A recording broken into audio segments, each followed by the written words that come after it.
Hi guys, welcome back. So unfortunately it's been a little while since we've been able to get out. The weather's been absolutely terrible, but it's the first dry day that we've had for a long time today. It's really cold out there. It's just above freezing at the moment. It's a little bit windier than I'd have liked. However, in front of you here we've got two tins that appear to be exactly the same of JSB Exacts at 8.4 grains. The tin on the left here though, what we're going to test today are probably one of the best kept secrets between a lot of English target shooters. Now these are the JSB Exact shorts. So as the name suggests, they are a shorter version of the standard Exact. They also have a more substantial skirt to these as well. So of this tin that I've picked through so far, I can't even find a single one that I would want to discard. So certainly a good start. I'm reliably informed that these, if they suit your barrel, are incredibly accurate. Now, they are noted as not having as good a ballistic coefficient as the standard length ones, which may well mean that they're subject to more wind drift, and we may find that they drop a little bit more than we expect them to compared to a standard length Exact. However, the people that are using these absolutely swear by them. They all tell me that they're very good. Now, as far as I can tell, looking at these and looking at the size of these, they look to be the same as the ones you get in the boxes, the premium ones. And I guess they go through a lesser amount of sorting, and presumably that's why you can then buy a tin of them for much the same price as one of them little black foam lined cases. So it'll certainly be interesting to test them. We're going to get some targets out of the farm. We're going to start at 25, 35 and then out to 45 as long as the wind plays ball. Be nice to get the Anschutz out. I've got to do a little bit of a tweak to that, just get it all set up. It was only set up in the shed, so I'm very excited to be out today finally. So I'm going to get the targets drawn up and I'll see you at the farm. Hey boy. All right.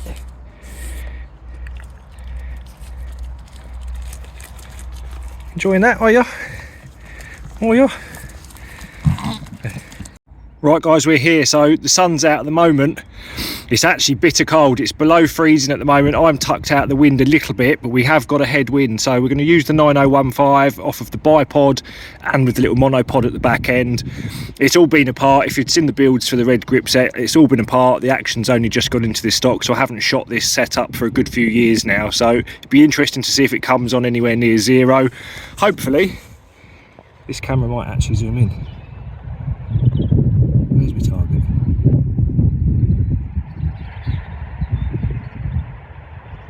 That's a bit better than the last one. Right, so that target, that's the little lead-lined pellet catcher that I made in one of the other videos.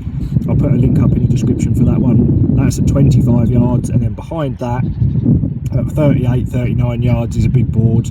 That's inch-thick chipboard that's frozen currently, so that's just in case anything goes awry this end. So, right, so the target's out at 25 yards. We've got the JSB Exact shorts here. They're an 8.4 grain one. Now, when you look at these compared to a standard Exact, these do look a little bit chubbier, they're a little bit shorter, they've got a slightly chunkier skirt on these, so it'll be interesting to see how they go. I've never shot these particular pellets before. I'm assured that this particular batch is a good batch.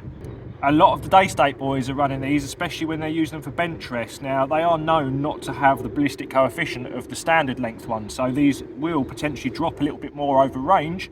However, when they suit your barrel, I'm told that they are pretty good, so it'll be interesting to find out. At the moment, we're just going to get a few shots through just to warm myself up, see if I need to make any cheek piece adjustments and the likes.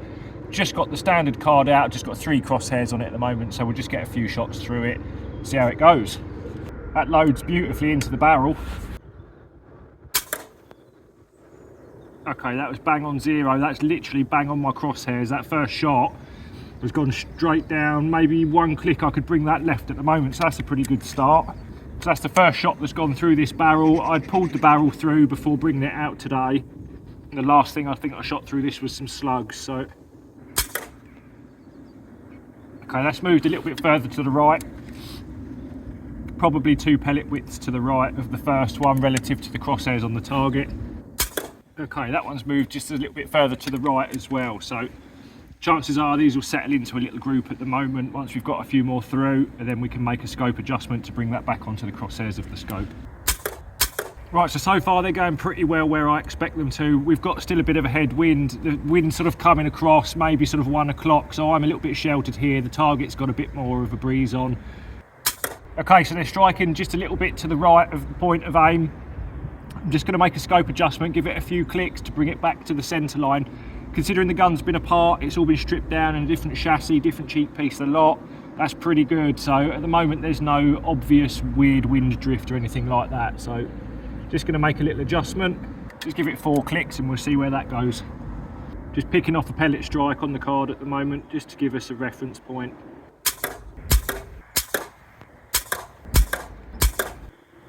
Okay, so we've got probably 10 pellets through there now, maybe 12 pellets. We've got something of a 0 now. I've only had to give it a couple of clicks just to bring it back to where I want it. Now, it's always surprising with this particular rifle, having had it all stripped down, all apart, the barrel's been out, the scope's been on and off, and even with this basic Picatinny mount on here and the cheap scope mounts, it all comes back to 0 really well. So it's quite surprising and just gives you an idea of the tolerances that these things are put together to. Okay, so I've swapped the card over now. We've got 6 little crosses out on the target. Again, we're still at 25 yards. The wind has picked up a little bit, unfortunately. We've kind of got a wind coming across maybe, well, about 1 o'clock-ish. So just coming over this way, we've got a little bit of shelter here, but not an awful lot. So hopefully it won't affect the results too much. Quite an interesting setup this. The bipod's a bit higher than I'd like. Getting used to using this little monopod. It's a bit different to the shooting that I've ever done previously, so taking a little while to get used to it, but it's certainly quite stable. We're going to bang a few down there. I'm not aiming off for the wind. I'm not making any allowances for the wind. I'm literally going to be offering up my crosshairs on the scope to the crosshairs on the target, and we'll see what the wind does and how these group, if they group at all. It's nice to be out after all this cold weather we've had, to be honest. I've been stuck in the shed, it's been raining and cold. Still nice and bright today, but it is still freezing. Alright, that's not bad. Top right target first. That one's come in probably half a pellet width to the right. Same old, we're probably just going to bang these through the same old. 25 yards is no real challenge for a decent batch of 8.4 JSBs. What we'll then do, we'll do the 25, we'll go out to 35, and then hopefully we can push them out to 45 if that wind doesn't pick up too much. That wind took that one. I should have waited until that wind died off a little bit. That's pulled it to the left of the target slightly, and that's the way the wind's coming across. Bang on, that's pretty good. That fine adjuster on that monopod is brilliant. I definitely think, given a bit more practice and a bit more playing with this, I've got a few more tweaks to make to the next version of it. I definitely think I need to get one of these brought to market because it's really good. That wind's gusting a little bit. You won't see it here, but I can certainly feel it on my face. It's swirling around quite a bit now. This card's getting a bit more torn up than I'd like. I might have to look at finding some thicker card. It's going to make it really hard to actually get some accurate measurements of these little group sizes that we're shooting, but when I get it back, we'll overlay it on some foam or something and we should be able to get a pretty good idea of what these little groups measure. Felt that one drift a little bit in the wind, watched it all the way through to the target. A little bit more movement on them two than I thought there might have been. So at 25 yards, when that wind dies off, we've probably got maybe half a pellet deviation either side of the crosshairs on there, so really not that bad at all. We've still only run less than 30 through the barrel.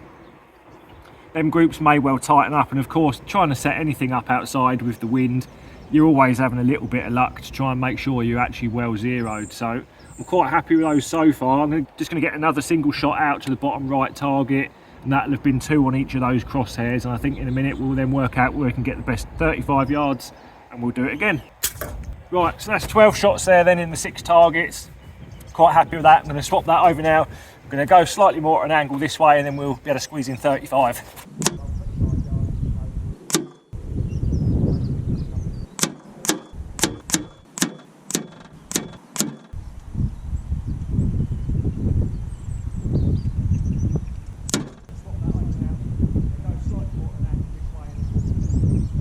Right, so that's the card we've just shot. You can see the card's a little bit torn up, but most of these less than a half a pellet width away, which is pretty good considering that wind is swirling around a little bit, so quite happy with that. The card's now out of 35, we can just squeeze it down this edge line, then when we do 45 we'll have to shoot diagonally across. So get myself set up again and we'll carry on. Adjusting the focus on the scope. We're shooting on 12 magnification today. I thought I'd try it out, see how it goes. That wind's picked up a little bit more as well, annoyingly, so we're likely to see a little bit more wind drift, but there's only one way to find out. All right, start on the bottom right target. Bang on the centre line. We've got just under a half a mil dot of drop. That's pretty good. Now these aren't noted for having the best BC, so they will on paper show a little bit more drop than a good batch of the standard length exacts, but these ones are noted when you've got the right barrel set up. They're noted for being extremely accurate, so certainly candidate for bench rest shooting maybe. These pellets are the same pellets that you buy in the fancy little cases that go through all the sorting, and you pay a small fortune for those. These ones are presumably sorted to a lesser extent, and of course are slightly more affordable. These are about 15 quid a tin, so certainly not the cheapest, and they're not that easy to find in the UK either, but at the moment they look pretty good. Right, so two of those are touching at 35. I can feel that breeze on my face, I can feel it swirling around a little bit. I definitely could do with a scope with some slightly higher magnification nowadays. I should have something new to play with coming in the next week or two. Hopefully then, once we've got some higher magnification, we can run them slugs out to 75 yards, which will be fun. Okay, so them third and fourth shots, again, they're both touching, same sort of drop as the first two. Looking pretty encouraging, considering. Well, that one got pulled over to the left a little bit. I didn't feel that wind pick up for that last shot, and it's drifted a little bit more to the left than I thought it might have done. However, 35 yards away from me is quite a long way when the wind's doing its own thing, so it is a bit swirly, so we'll see what the next one does. Okay, so that one's back on the centre line, same drop, back on the centre line, so it was just the wind then that pushed that one over. I mean, that breeze has pushed it less than a half a mil dot, so probably 3 pellet widths to the left, so not a great deal. You could easily aim off for that. If I was shooting anything in competition today, I would be aiming off a small amount.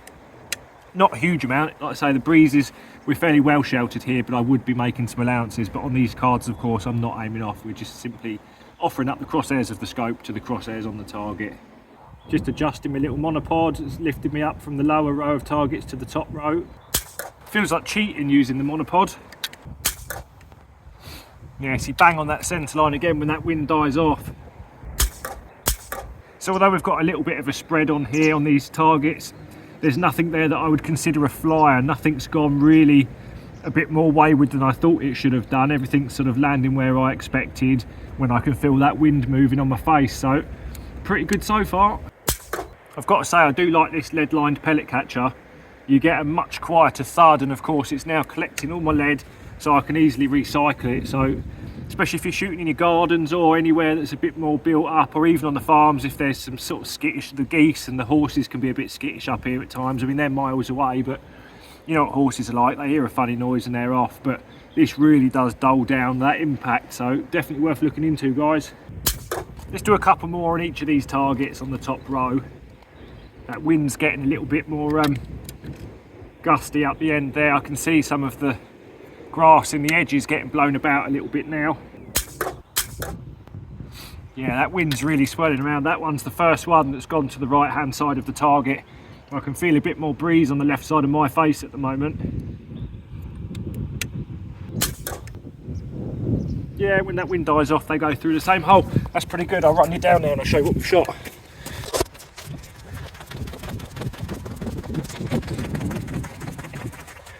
Alright, GoPro off. Right, so this is the first ones that I shot on the card. And you can see I worked this way round, and as we come up to the top here, the wind's picked up a little bit more. So certainly not too bad at all. That's what wind's drift actually looks like when you're not aiming off. Now, if I was in competition, I would have aimed off a smidgen for these. I would have given it a little bit of right hand side, and that would have kept it exactly where I wanted it. So quite happy so far. I'm going to run these to 45 now. We'll see how they go.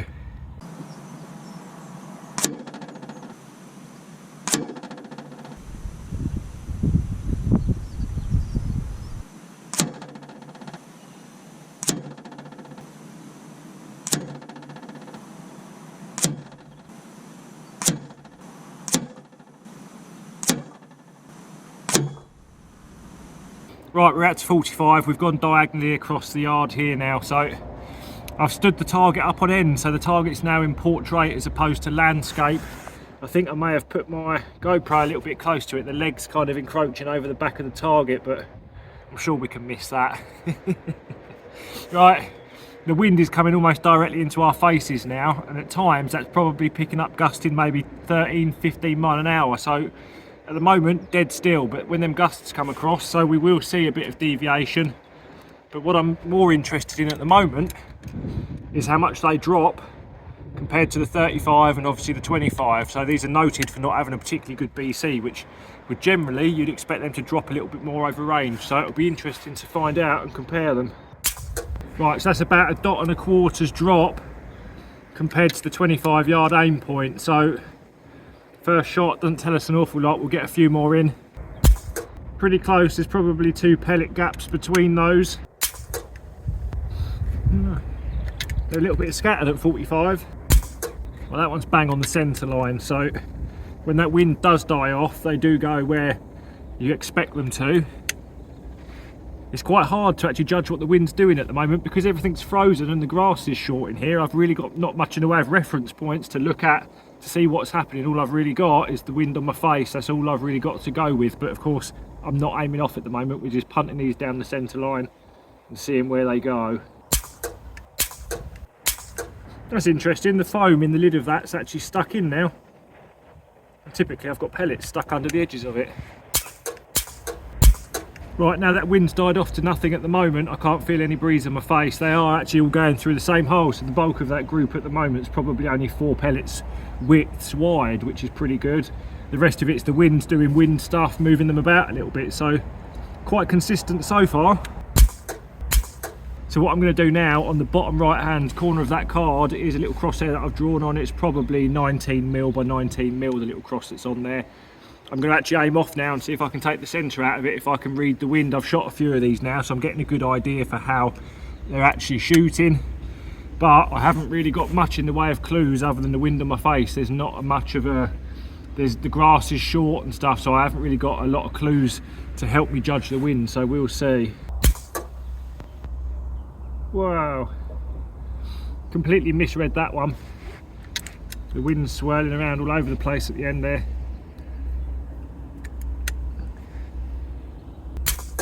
Oh, middled it. Perfect. Right, that'll do for that one then.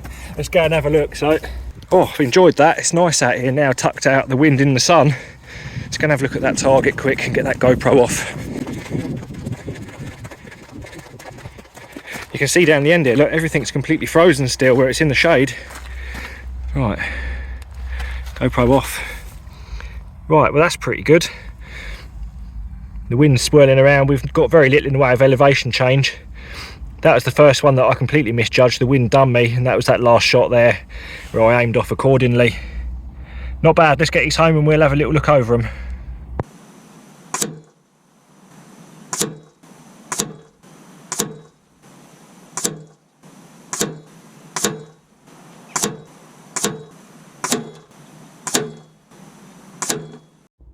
Well, that was so nice to get out today. Sat in that sun with the sun on my face, although it was cold. Good for the mind and the soul. It's been too long really since I've got out. This weather's been terrible. So how did the exact shorts do then? Well, to be honest, they shot okay. I'm quite happy with how they performed. Just to pick any random tin of pellets and try them through your barrel. Obviously, there will be some times that they shoot brilliantly and sometimes that they won't. These shot pretty well. Now, interestingly, the cards... That's what we shot at 25 yards. Now this card, as we noticed in one of the last videos that I did, seemed to get torn up quite quickly. It doesn't really give us a particularly good indication. I mean, you can see here that you've basically got 2 through the same hole. Now this was the 25 yards after we'd run a dozen through just to settle the barrel in to lead it in. So in terms of actually what they were doing, I'm quite happy with those. At 25 yards, we sort of had around sort of a 3/4 of a pellet's width of drift. Now at that point the wind was blowing from right to left, so quite acceptable. They shot nicely, very few damaged ones in the tin that I can see, if any, to be honest. So out to 35 yards you can see that they started to open up a bit. Now they're all on the same elevation line, they all have the same amount of drop. So this was the 25 yard 0 point. They've all got just over a centimetre of drop between 25 and 35.